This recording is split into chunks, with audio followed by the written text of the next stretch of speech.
What's here? Who's here? Who's haunting here? I can feel something, but I don't know who it is. Okay. This room seems to be nondescript to me, but there appears to be a lady, and I noticed her earlier on, but she's more recent. It's not somebody who lived here hundreds of years ago, probably the 19th century.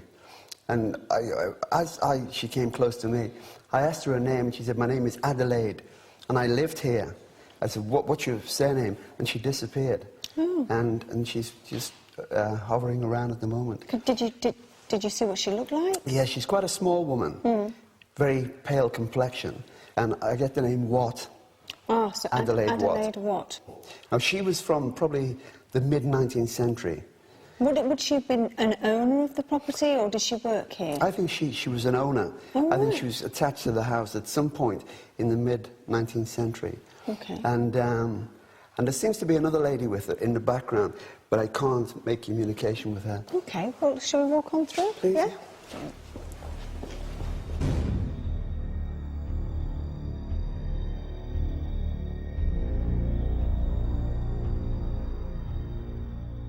So, do you sense, you're saying downstairs that there's another woman here? Yeah. Do you sense her as we come up here into this corridor? I don't feel it at the moment.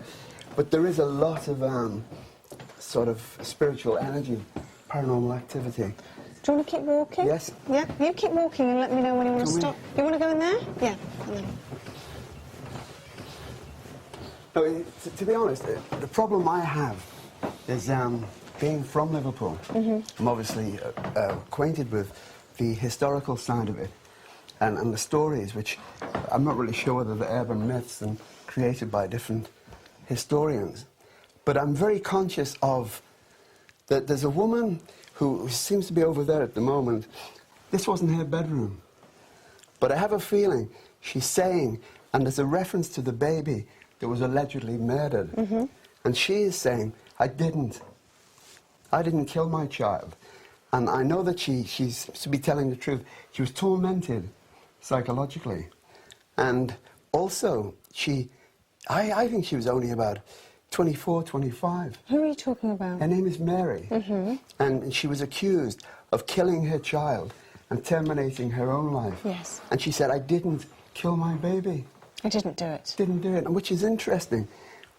She did kill herself in the house, but Sorry, Billy.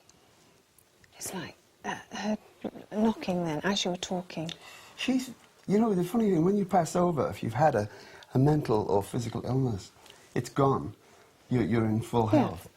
She's not. She seems to be still tormented by the perpetuation of the accusations that people have made. The story has grown. So she killed herself. Did she kill herself? How did she kill herself? She killed herself. I heard that too.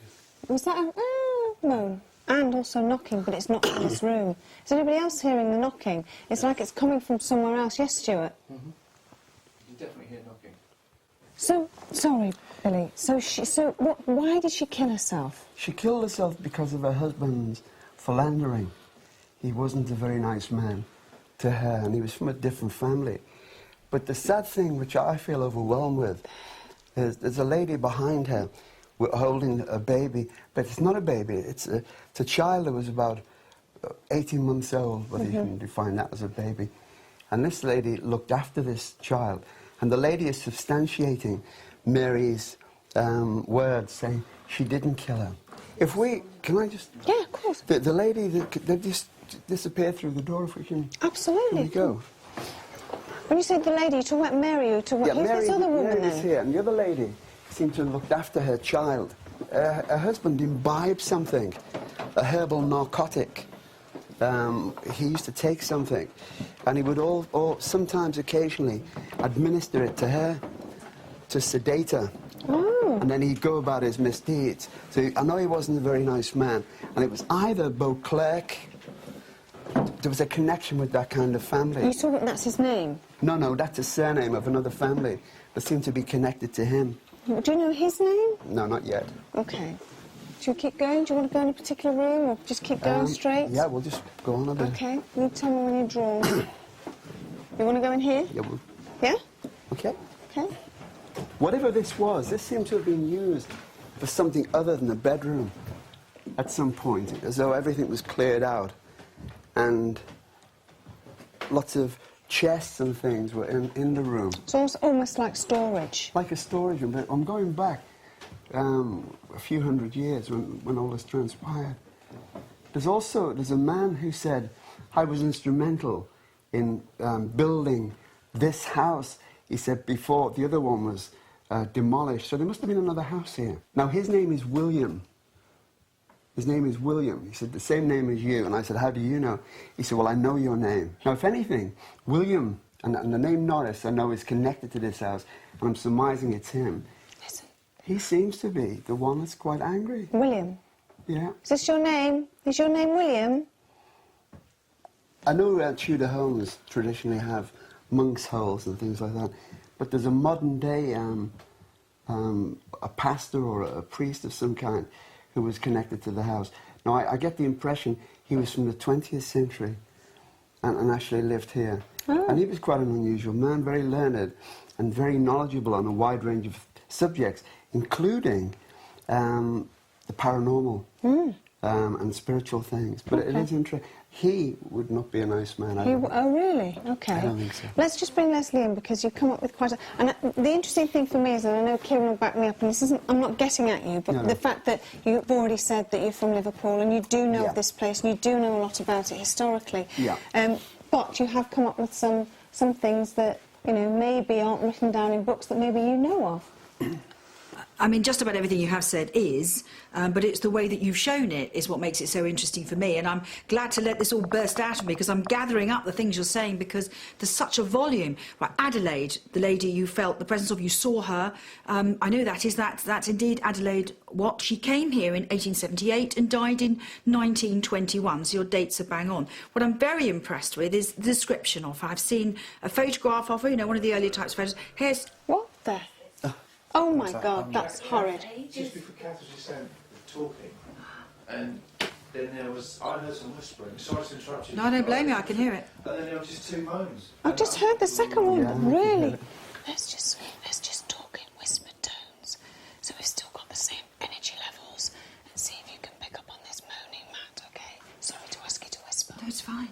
And I realise that all the time Billy's talking and some of the questions you're saying, it's responding. Yeah. They're coming and gathering round us.